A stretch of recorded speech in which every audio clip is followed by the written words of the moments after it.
اللہ والصلاۃ والسلام علی رسول اللہ۔ مسلمانوں کے عقیدے سے متعلق آج یہ چھٹا درس ہے، جس میں شہادتین کے دلائل اور معنی کا بیان ہے۔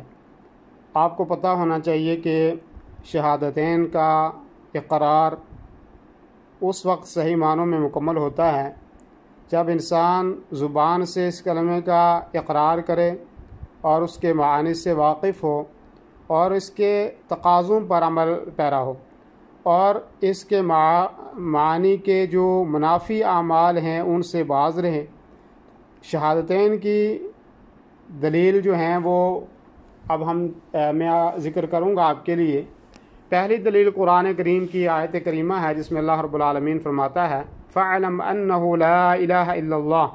سورہ محمد کی آیت نمبر 19 ہے یہ کہ اے نبی صلی اللہ علیہ وسلم، آپ یقین کر لیں کہ اللہ کے سوا کوئی حقیقی معبود نہیں ہے۔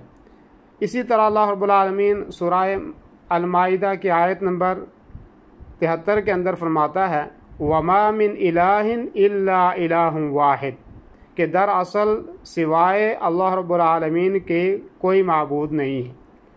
یہ دوسری دلیل ہے۔ تیسری دلیل سورہ الاحزاب کی آیت نمبر 40 ہے۔ ارشاد باری تعالیٰ ہے ما كان محمد ابا احد من رجالكم ولكن رسول الله وخاتم النبيين وكان الله بكل شيء عليما، کہ تمہارے مردوں میں سے کسی کے باپ محمد صلی اللہ علیہ وسلم نہیں، لیکن آپ اللہ تعالیٰ کے رسول ہیں اور تمام نبیوں کے ختم کرنے والے ہیں، اور اللہ تعالیٰ ہر چیز کا بخوبی جاننے والا ہے۔